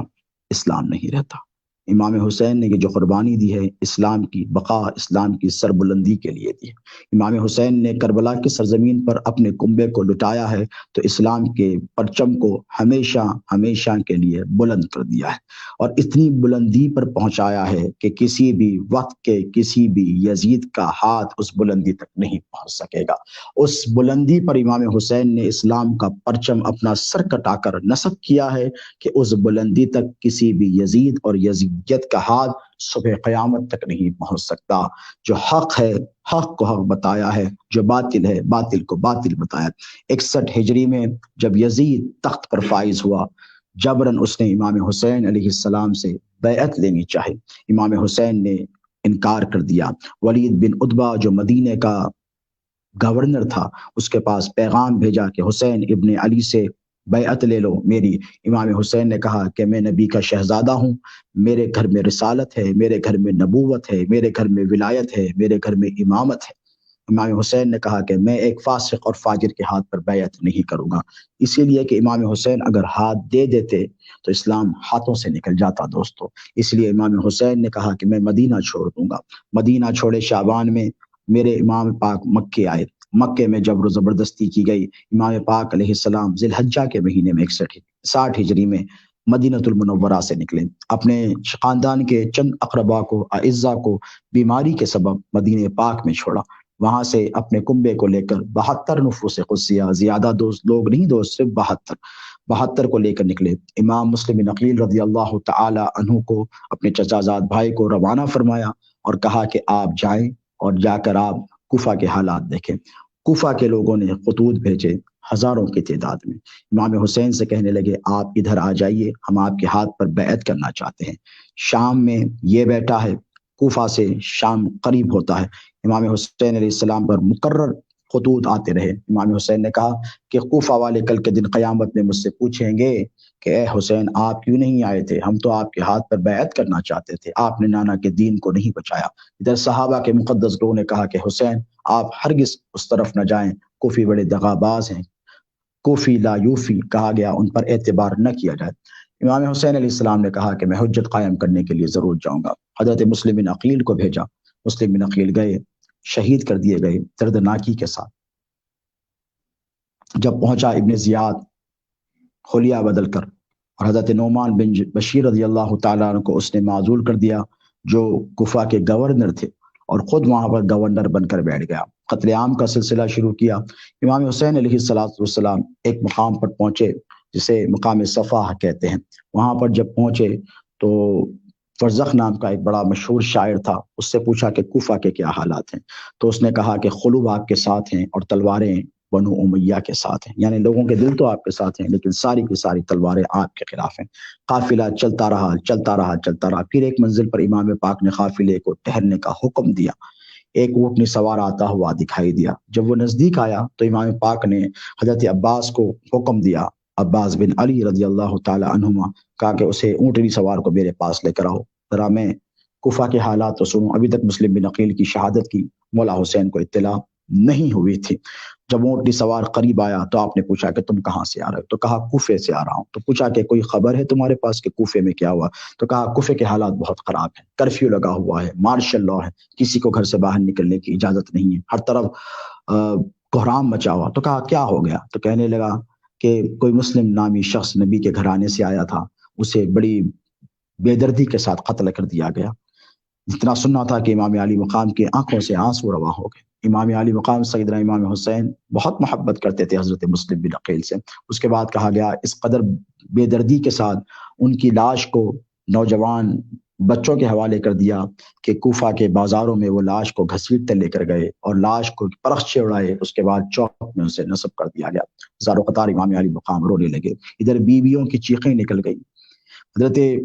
مسلم بن نقیل کی صاحب زادی، ایک روایت میں آتا ہے کہ کربلا کے قافلے میں ساتھ تھی، جب چیخیں مار کے سب رونے لگے تو امام حسین نے کہا کہ مسلم بن عقیل کی بیٹی کو بلا کر لاؤ۔ جب بیٹی کو بلا کر لایا گیا تو امام حسین نے ایسے ان کے سر اقدس پر ہاتھ رکھا، حضرت امام حسین نے ایسے ہاتھ رکھا اور ہاتھ رکھ کر دعائی کلمات ادا کیے۔ تو 5 سال کی عمر ہے شہزادی کی اور بنو ہاشم کا خون ہے۔ کہنے لگی کہ یا حسین، اس قدر محبت اور شفقت سے کوئی ہاتھ تو یتیم کے سر پر ہی پھیرتا ہے، کیا میرے بابا شہید کر دیے گئے؟ امام نے کہا ہاں، میرا بھائی شہید کر دیا گیا، انا للہ و انا الیہ راجعون۔ اب یہاں سے سختیاں شروع ہوتی ہیں۔ پھر امام علی مقام سیدنا امام حسین سے لوگ کہتے ہیں کہ آپ رک جائیں، آگے نہ بڑھیں۔ امام پاک نے فرمایا کہ نہیں، مجھے میری قتل گاہ بتا دی گئی ہے۔ اسلام کی سربلندی اسی راز میں ہے کہ حسین ابن علی اپنی جان کو قربان کر کر اسلام کو بچا لے۔ جان بچاتا ہے، اسلام نہیں بچے گا، اور اسلام بچانے کے لیے جان کو قربان کرنا پڑے گا۔ اسی جذبے کے ساتھ امام علی مقام سیدنا امام حسین علیہ السلام آگے بڑھے۔ آخر کار 2 محرم الحرام کو بتایا جاتا ہے کہ یہ نورانی قافلہ کربلا کی سرزمین پر پہنچا۔ راستے میں حر نے آپ کے لشکر کو روک لیا اور پیچھے آنے کا حکم دیا۔ امام علی مقام سیدنا امام حسین علیہ السلام نے کہا کہ مجھے جانے دو یا یزید سے بات کرنے دو، میں کوئی صورت نکالوں گا، حجت قائم کروں گا۔ نہیں رکھا گیا۔ پھر امام پاک علیہ الصلوۃ والسلام کو کربلا کی سرزمین پر لایا گیا۔ ایک طرف فرات کی نہر میٹھے اور صاف اور شفاف پانی کی بہتی ہے، ادھر امام علی مقام کے قافلے کو پانی سے دور رکھا گیا، منصوبہ بند طریقے سے پانی سے دور رکھا گیا۔ پھر امام پاک علیہ الصلوۃ والسلام اپنے پورے خاندان کے ساتھ کنبے کے ساتھ خیمے لگائے گئے۔ پھر یہاں سے پھر پانی بند کرنے کا سلسلہ بھی شروع ہوا۔ ایک روایت میں 7 محرم، ایک روایت میں 8 محرم کی صبح پانی کو امام پر بند کر دیا گیا۔ اتنے عرصے میں امام سیدہ زینب سلام اللہ علیہا نے امام سے عرض کیا کہ اے حسین، کوئی ایسا نہیں میرے بھائی جو ہماری مدد کے لیے آ سکے، کوئی تو آپ کا چاہنے والا ہوگا جو آپ کی مدد کے لیے آئے۔ امام پاک نے کہا کہ بہن، کوئی ایسا نہیں جو ان حالات میں آئے، میرا ایک دوست ہے حبیب ابن مظاہر، میں اس کو بلاؤں گا۔ سیدہ زینب نے کہا میری خواہش ہے کہ آپ انہیں خط لکھیں، یہ ان کی قسمت میں تھی، ان کی قسمت میں شہادت تھی سیدنا حبیب ابن مظاہر کی، جن کا آستانہ کوفہ میں بڑی شان، کربلا میں بڑی شان سے بنا ہوا ہے، کہ یہ ان کی قسمت میں تھا کہ وہ امام پاک پر قربان ہو جائے۔ میرے امام نے انہیں خط لکھا کہ اے حبیب تم چلے آؤ۔ ایک قاصد کو روانہ کیا، قاصد گئے، دیکھا ماشاء اللہ ہے، کوئی کسی کو نہیں پہچانتا اور کوئی کسی سے ملنا نہیں چاہتا۔ بڑی چپکے سے گئے تو ادھر سے حضرت حبیب ابن مظاہر آتے نظر آئے۔ وہ خط پہچان گئے کہ یہ حبیب ابن مظاہر ہے، خط دیا، کہا اپنی ابا میں چھپا لو۔ گھر آئے، خط پڑھا اور رونے لگے۔ بیوی سے کہا کہ میں کیسے جاؤں، نبی کا نواسہ بلاتا ہے تمہیں اس حال میں چھوڑ کر۔ بیوی نے کہا کہ نبی کے نواسے پر اپنی جان قربان کر دو۔ تو یہ حضرت حبیب ابن مظاہر آئے اور پھر بعد میں انہوں نے اپنی جان کی نذرانہ پیش کیا۔ اس طرف سے حضرت حر جو میرے امام کو لے کر آئے تھے، اور لے کر اس لیے آئے تھے کہ پانی سے دور رکھا، یہ نہیں جانتے تھے کہ یزیدی لشکر اس قدر ظلم بربریت کی انتہا اہل بیت پر کر دے گا۔ لہٰذا یہ اب لے کر آئے، آ کر روکا تو دل میں کہیں نہ کہیں شرمندگی تھی، دل میں کہیں نہ کہیں پشیمانی کے آثار نمایاں ہو رہے تھے، بے چین اور مضطرب تھے۔ جب بالآخر 10 محرم کی صبح عمرو بن سعد رے کی، جسے حکومت کا ابن زیاد نے وعدہ کیا تھا، جو یزید کا گورنر اور انچارج تھا، جو رے کی حکومت اسے دی جانے والی تھی، اور یہ کوئی معمولی آدمی نہیں تھا دوستو، جس نے شہدائے کربلا پر پہلا تیر چلایا، وہ کوئی مولا یا مولوی کا بیٹا نہیں تھا۔ شہزادے حضور غوث العظم والد ماجد حضور خطیب دکن علیہ رحمت و رضوان ارشاد فرمایا کرتے ہیں کہ جب بگاڑ آتا ہے تو صحابہ کے بیٹوں نے نبی کے نواسے کو نہیں پہچانا، اور صحابہ میں کوئی عام صحابی بھی نہیں۔ عشرہ مبشرہ میں حضرت سیدنا سعد ابن ابی وقاص رضی اللہ تعالی عنہ کا نام نامی آتا ہے، ان کا بیٹا عمرو بن سعد تھا۔ پیر و مرشد سیدنا غوث العظم اکثر فرمایا کرتے تھے کہ جب بگاڑ آتا ہے تو صحابی کا بیٹا نبی کے نواسے کو، ڈائریکٹ نواسے کو نہیں پہچانتا ہے۔ تو آج 14 صدیوں کے بعد اگر کوئی ملا یا مولوی نبی کی آل کا حق تلف کر رہا ہے تو اس میں تعجب کی کیا بات ہے۔ تو یہ تو چلتا آیا ہے، یہ تو چلتا رہے گا، اور سادات کرام نے اپنی جانیں اللہ کی راہ میں قربان کی ہیں، اور وقت آئے گا تو یہ کرتے بھی رہیں گے، اور یہ کبھی کسی سے ڈرنے اور یا دبنے والے ہرگز نہیں ہیں۔ پھر امام علی مقام سیدنا امام حسین علیہ السلام نے ایک طویل واقعات کی فہرست ہے، آپ شہادت کے عنوان سے علماء سے مشائخ سے خطابات سماعت کرتے ہیں۔ حصول سعادت کے لیے بس چند منٹ آپ کے لیتے ہوئے چند باتیں کروں تاکہ ذکر شہادت کرنے والوں میں اس غلام قادری کا نام بھی شامل ہو جائے، اور کل کے دن میرے لیے یہ نجات کا پروانہ بن جائے۔ امام علی مقام سیدنا امام حسین علیہ السلام بلاخر شب عاشوراء بھی آئی جیسے آج ہے، امام حسین نے مہلت مانگی۔ بعض عاشقین نے، اولیاء کاملین نے کہا کہ اس مہلت کے پیچھے کیا راز تھا؟ تو مہلت کے پیچھے صرف اتنا راز تھا کہ امام سیدنا علی اصغر رضی اللہ تعالی عنہ کی عمر مبارک 9 محرم کی رات، 9 محرم کی شب 5 مہینے 29 دن کی تھی، یعنی اگر 10 محرم آتا تو 6 ماہ کی ہو جاتی، اور شریعت کا اصول ہے کہ جب کسی جانور کی قربانی کی جائے تو 6 مہینے کا کم سے کم جانور ہونا چاہیے۔ تو بعض اولیاء نے اس واقعے کو یوں نقل کیا ہے کہ امام یہ نہیں چاہتے تھے کہ 6 مہینے سے کم بیٹے کی میری قربانی دی جائے، کیونکہ امام کی نگاہیں سب دیکھ رہی تھی، نور نبوت سے وہ سب دیکھ رہے تھے۔ ہم قادری ہیں، ہم چشتی ہیں، اور ہمیں پتہ ہے کہ سرکار شاہ جیلانی بغداد میں اپنی مرقد مبارکہ سے ہم کو ملاحظہ کر رہے ہیں۔ ہم چشتی ہیں، ہمیں پتہ ہے کہ غریب نواز سرکار اجمیر المبارکہ میں اپنی گنبد اقدس میں لیٹ کر ہم سب کا مشاہدہ کر رہے ہیں۔ تو سید الشہداء امام حسین جن کے صدقے ساری دنیا کو ولایت ملی ہو، ان کی نور بصیرت کا عالم کیا ہوگا، ان کی نور بصارت کا عالم کیا ہوگا۔ وہ دیکھ رہے ہیں کہ ان سب کو شہید ایک کے بعد ہو جانا ہے۔ پھر رات بھی آئی جسے علماء نے، مشائخ نے اپنی کتابوں میں نقل کیا ہے کہ ایسی رات کہ امام علی مقام ساری رات عبادت کرتے ہوئے گزار دی۔ جب صبح ہوئی تو جنگ کا نقارہ بجا دیا گیا، اور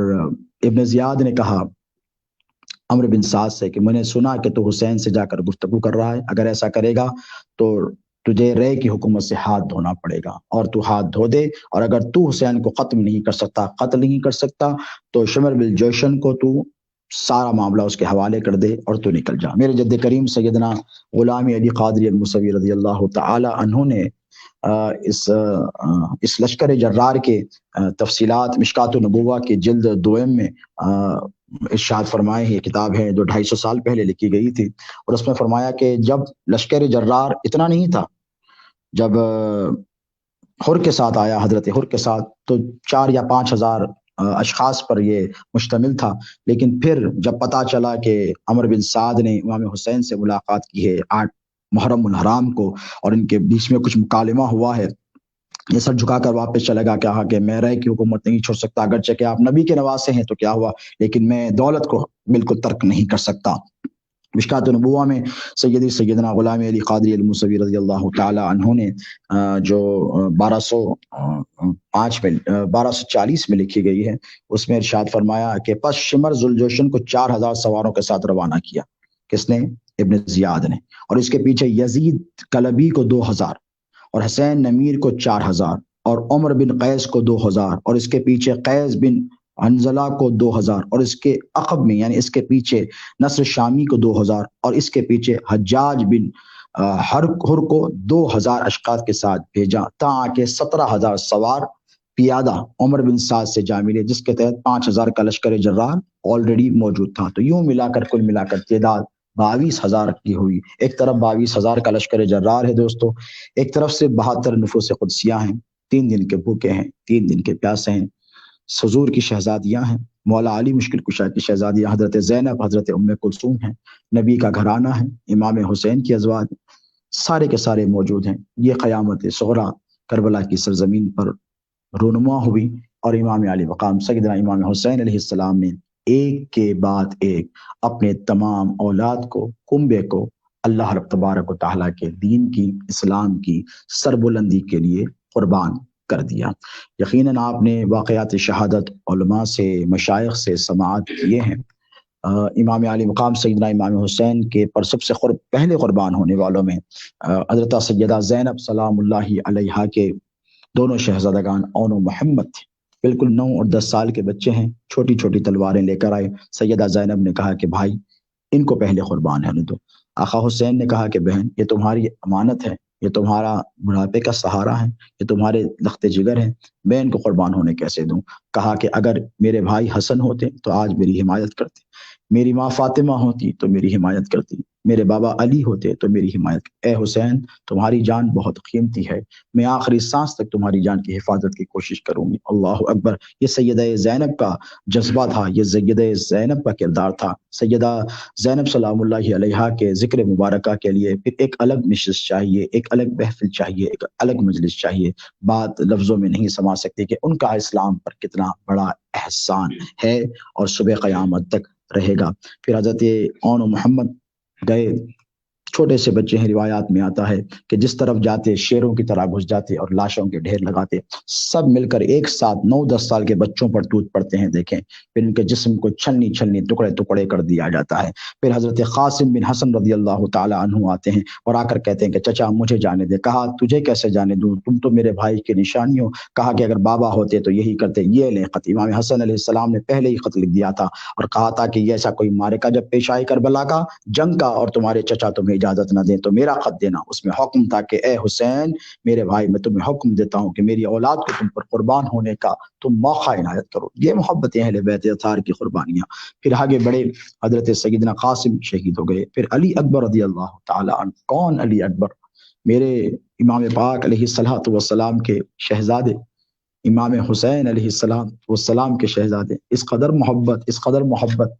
میرے آقا علیہ الصلوۃ والسلام کے شہزادے سے امام حسین کو تھی، کیوں نہ ہو کہ یہ شبیہ پیغمبر تھے۔ کہ احادیث میں آیا ہے کہ امام حسن علیہ السلام سر کے بال سے سینے تک حضور کے مشابہ تھے، اور سینے سے لے کر قدموں تک امام حسین مشابہ تھے۔ یعنی جب کسی کو حضور کے چہرے کی یاد آتی صحابہ کو تو امام حسن کو بلاتے، اور کسی کو نبی کے قدموں کو دیکھنا ہوتا تو امام حسین کو بلاتے، اور دونوں کو ٹھہرا کر دیکھ لیتے تو ان کی آنکھوں کی ٹھنڈک مل جاتی۔ اب وہی شبیہ پیغمبر ہو بہو امام علی اکبر علیہ السلام میرے نبی پاک علیہ الصلوۃ والسلام کا سراپا تھے۔ میرے آقا امام حسین علیہ السلام سے اجازت طلب کی، میدان کارزار میں گئے، شہید کر دیے گئے۔ یکے بعد دیگر خاندان کے تمام حضرات۔ پھر حضرت عباس کا وہ دلخراش واقعہ بھی آپ کی نگاہوں کے سامنے ہے۔ عباس بن علی رضی اللہ تعالیٰ عنہ۔ کون عباس بن علی؟ وہ شہزادے مولا کائنات کے جن کے لیے مولا علی مشکل کشا نے دعائیں مانگی تھیں۔ حضرت ام البنین کے شکم مبارکہ سے تولد ہونے والے یہ شہزادے، حضرت عباس کی جب ولادت ہوئی تو مولا علی کو آ کر خادموں نے بتایا کہ آپ کے گھر بیٹا پیدا ہوا۔ مولا نے کہا اللہ کا شکر ہے، میرے حسین کا ساتھی آج آ گیا ہے، کربلا میں میرا بیٹا اب تنہا نہیں رہے گا۔ نور ولایت حیدر کرار یہ منظر دیکھ رہی تھی کہ عباس کس قدر جانثاری کے ساتھ مولا حسین پر اپنی جان قربان کر کر شہداء کی فہرست میں اپنا نام شامل کریں گے۔ مولا علی مشکل کشا نے روایت میں آتا ہے امام حسین سے کہا کہ سب سے پہلے تم دیکھو، یہ تمہارا ساتھی ہے، یہ تمہارے ساتھ رہنے، اس کا نام تم ہی رکھنا۔ جب آئے مولا تو کہا کہ حسین اس کا نام تم نے کیا رکھا؟ امام حسین نے کہا میں نے عباس رکھا۔ تو پوچھا کیوں رکھا؟ تو کہا اتنا حسین ہے کہ جب اسے کپڑے میں لپیٹ کر لایا گیا تو شیر کے جیسا اس نے جب انگڑائی لی تو یہ سارا کپڑا پھٹ گیا، یہ تو شیر ہے بابا، اسی لیے میں نے اس کا نام عباس رکھا ہے۔ وہی حضرت سیدنا عباس اپنی بھتیجی سیدہ سکینہ کی پیاس سے تڑپ گئے، اور تڑپ کر مشکیزہ بھر کر جب نکلے، ایک روایت میں 4 کے ساتھ، ایک روایت میں تنہا نکل کر جب فرات گئے، ہاتھ کاٹ دیے گئے، منہ میں مشکیزہ لیا، تیریں چلائی گئیں۔ بالآخر حضرت عباس رونے لگے اور زمین پر جب گرے، امام حسین بھاگ کر آئے، ان کا سر اقدس اپنے زانوئے مبارکہ پہ رکھا اور کہا کہ اے بھائی اللہ تجھ پر رحم فرمائے، تجھے جزائے خیر عطا فرمائے۔ کہا کہ میں سکینہ کے لیے پانی نہیں لا سکا، اور کہا کہ اے بھائی حسین آپ کو میرے نانا جان کا واسطہ ہے، آپ میری لاش کو خیمے تک نہ لے جائیں بلکہ اسے یہیں چھوڑ دیں۔ اسی لیے کہ اس سے پہلے جتنی لاشیں آتی تھیں وہ خیمے کو لائی جاتی تھیں، اس پر گرہ و گزاری کی جاتی تھی، خواتین شہزادیان آہ و بکا کرتی تھیں، لیکن حضرت عباس نے کہا کہ میں اس حالت میں اپنی بھتیجی کے سامنے نہیں جاؤں گا کہ میں ناکام لوٹا ہوں، مجھے یہیں پر چھوڑ دیں۔ یہ قیامت کی ہولناکیاں اہل بیت اطہار پہ گزری۔ بالآخر سیدنا علی اصغر علیہ السلام کو میرے آقا امام حسین باہر لائے اور کہا کہ حجت قائم کرنے کے لیے کم سے کم اس کے لیے تو پانی تم دے دو، مجھے نہیں دیتے، گھر والوں کو نہیں دیتے، کوئی بات نہیں۔ خرملا نے تیر چلایا، امام علی مقام کے شہزادے کے یہاں تیر گلے میں لگا، خون نکلا، امام حسین نے ایسے لے لیا۔ بعض روایات میں آتا ہے کہ آسمان پر اڑا دیا، اس سے شفق ہوا، زمین پر گرنے اس لیے نہیں دیا کہ زمین نے چیخ کر کہا کہ اے حسین ابن علی، اگر یہ خون زمین پر گر جائے تو خدا کی عزت کی قسم پھر زمین پر کوئی دانہ نہیں اگے گا، کیونکہ یہ شہید علی اصغر کا خون ہے، یہ معصوم شہید کا خون ہے۔ امام حسین نے ایسے چاہا کہ آسمان میں اڑا دوں، آسمان نے صدا دی۔ ایک روایت میں آتا ہے کہ اے حسین، اگر یہ خون آسمان میں تم نے اڑا دیا تو صبح قیامت تک پھر آسمان سے مینا نہیں برسے گا، پانی نہیں برسے گا۔ تو روایات میں آتا ہے، بزرگوں نے فرمایا ہے، صاحب مشکات النبوہ نے فرمایا ہے کہ امام حسین نے وہ خون امام علی اصغر کا لیا، سارا ہاتھوں میں جمع کر کر اپنے چہرے پر، اپنی داڑھی مبارکہ پر من لیا، اور فرمایا کہ یہ صبح قیامت تک یہ خون میرے رخسار پہ رہے گا، اور اسی خون کے بدلے میں اپنے نانا جان کی امت کی شفاعت کروں گا۔ اللہ اکبر! وہ امت جس نے امام حسین علیہ السلام کی کنبے کو، ان کی آل کو، ان کی اولاد کو قربان کر دیا، اسی امت کی مغفرت کی خاطر میرے امام پاک نے سیدنا علی اصغر کے خون کو اپنے چہرے پر مل لیا، اپنی ریش مبارک پر مل لیا، اور ارشاد فرمایا کہ اسی کا صلہ مانگوں گا اور اللہ سے نانا جان کی امت کی میں بخشش کروا لوں گا۔ تو یہ احسانات ہیں اہل بیت اطہار کے۔ بالآخر وہ گھڑی بھی آئی کہ امام حسین علیہ السلام تنہا ہیں اور سیدنا زین العابدین بیمار ہیں، وہ اٹھنا چاہتے ہیں۔ سید سجاد علی بن حسین جن کا نام ہے، علی اکبر، علی اصغر، علی بن حسین، جب ابن زیاد کے دربار میں شہادت کے بعد مولا سیدنا امام زین العابدین کو پیش کیا گیا اور پوچھا گیا ان کا نام کیا ہے، تو کہا علی بن حسین۔ تو کہا کتنے علی ہیں؟ سب کے سب علی ہیں، علی اکبر بھی تھے، علی اصغر بھی تھے، یہ بھی علی ہیں۔ تو امام زین العابدین سید سجاد نے کہا وہ اس لیے علی ہیں کہ تم لوگوں نے یہ کوشش کی تھی کہ علی کے نام کو دنیا سے مٹا دیا جائے۔ یہ روایات میں آتا ہے، ارشاد فرمایا تم لوگوں نے چاہا تھا کہ علی کے نام کو دنیا سے مٹا دیا جائے، میرے بابا نے ہر بیٹے کا نام علی رکھا ہے، صبح قیامت تک مولا علی کا نام کوئی نہیں مٹا سکتا۔ جب جب علی اکبر کا نام لیا جائے گا، مولا علی کا نام لیا عدد کو بیان کیا جائے گا، مولا علی کا نام بھی۔ سید سجاد پر کیے جانے والے ظلم و ستم علی بن حسین سلام اللہ علیہما کا ذکر کیا جائے گا، تب تب مولا علی کا ذکر کیا جائے گا، اسی لیے کہ علی کے نام سے ساری زندگیاں ہیں، علی ہی کے نام سے ساری عزتیں ہیں، علی ہی کے نام سے طریقت کا ہر سلسلہ ہے، اور علی ہی کے نام سے اسلام کی بقا ہے۔ علی کو دیکھنا عبادت ہے، علی سے محبت ایمان ہے، علی سے بغض رکھنا نفاق ہے، منافقت ہے اور کفر ہے۔ دوستو، پھر امام علی مقام سیدنا امام حسین کی باری آئی، تفصیلات بہت زیادہ ہیں۔ امام علی مقام سیدنا امام حسین علیہ السلام نے حجت قائم فرمائی، اپنا تعارف دیا۔ کون تھا وہ 22,000 کے لشکر جرار میں جو یہ نہیں جانتا کہ روئے زمین پر اس وقت امام حسین ابن علی کے علاوہ کوئی بھی نبی کا شہزادہ موجود نہیں ہے۔ بالآخر وہ گھڑی بھی آئی کہ امام علی مقام سیدنا امام حسین علیہ السلام کو کربلا کی سرزمین پر 10 محرم الحرام 61 ہجری کو بروز جمعہ بوقت عصر شہید کر دیا گیا۔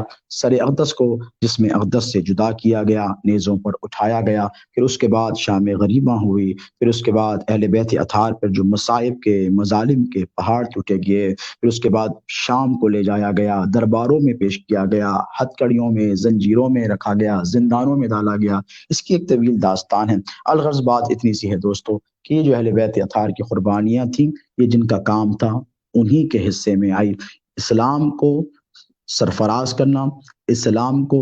بچانا، یا اسلام کے دامن پر احسان کرنا، اللہ کے رسول کو یہ گوارا نہیں تھا کہ نبی کے گھر والوں کے علاوہ کوئی اسلام پر احسان کرے۔ اسلام پر، مسلمانوں پر، نبی کے دین پر کسی کا احسان ہے تو وہ کربلا والوں کا احسان ہے۔ اسلام پر اگر کسی کا احسان ہے تو وہ حسین شہید کربلا کا احسان ہے۔ اسلام پر کسی کا احسان ہے تو امام قاسم بن علی بن حسن کا احسان ہے۔ اسلام پر کسی کا احسان ہے تو علی اکبر کی لٹتی ہوئی جوانی کا احسان ہے۔ اسلام پر کسی کا احسان ہے تو علی اصغر کا احسان ہے، کسی ملا یا مولوی کا احسان نہیں ہے۔ دوستو، اہل بیت اطہار کا احسان تھا، اہل بیت اطہار ہی کے حصے میں تھا، اور اہل بیت اطہار ہی کا یہ خاصہ تھا کہ اللہ رب تبارک و تعالی نے ان سے یہ قربانیاں لی۔ اللہ نے فرمایا وَلَنَبْلُوَنَّكُمْ بِشَيْءٍ مِّنَ الْخَوْفِ وَالْجُوعِ وَنَقْصٍ مِّنَ الْأَمْوَالِ وَالْأَنفُسِ وَالثَّمَرَاتِ وَبَشِّرِ الصَّابِرِينَ الَّذِينَ إِذَا أَصَابَتْهُمْ مُصِيبَةٌ قالوا انا للہ و انا الیہ راجعون۔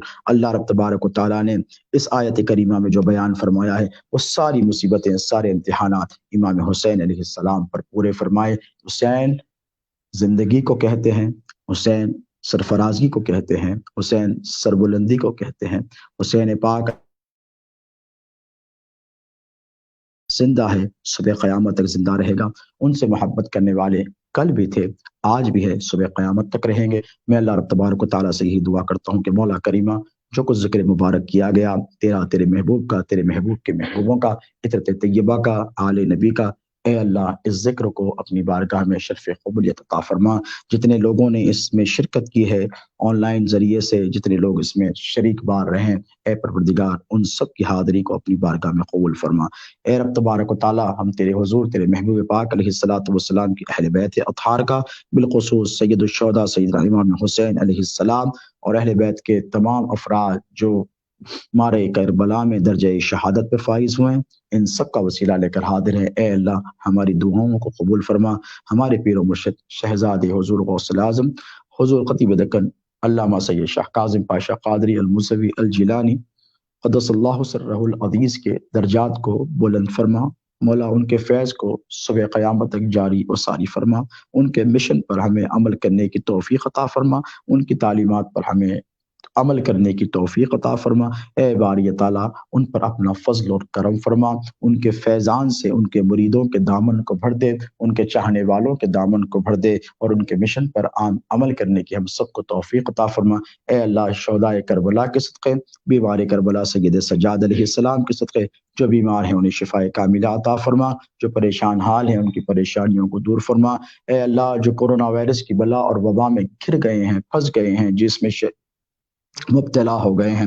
بیمار کربلا اور شہداء کربلا سیدہ زینب کی چادر کے صدقے تو فعل مولا ان سب کو صحت اور عافیت عطا فرما۔ تیرے حبیب پاک علیہ الصلوۃ والسلام کی امت کو شہداء کربلا کے صدقے تصدق اے پروردگار ہر بلا سے، ہر آفت سے، ہر پریشانی سے، ہر بیماری سے محفوظ اور معمون رکھ۔ مولا تیرے حبیب کی امت کی تمام زمینی اور آسمانی بلاؤں سے، آفتوں سے حفاظت فرما۔ مولا ہم سب کو تیرے محبوب پاک علیہ الصلوۃ والسلام کی عطرت اور اہل بیت اطہار کا محب بنا، ان کی محبت میں جلا اور ان کی محبت میں موت عطا فرما۔ سرکار جیلانی پیرانی پیر سیدنا غوث العظم دستگیر کی سچی پکی اٹوٹ مستحکم غلامی عطا فرما۔ سرکار غوث العظم کی تعلیمات پر ہمیں عمل کرنے کی توفیق عطا فرما۔ اے مولا اس ذکر کا صدقہ ہمیں دنیا اور آخرت میں عطا فرما، ہم پر فضل فرما۔ یوم عاشورہ کی فضیلتوں سے ہمیں سرفراز فرما، یوم عاشورہ کی برکتوں سے ہمیں سرفراز فرما، ہم سب پر رحم فرما، ہم سب پر کرم فرما۔ وصلی اللہ تعالیٰ علی خیر خلقہ محمد وآلہ وصحبہ اجمعین وما علینا، اور آخرت میں عطا فرما، ہم پر فضل فرما۔ یوم عاشورہ کی فضیلتوں سے ہمیں سرفراز فرما، یوم عاشورہ کی برکتوں سے ہمیں سرفراز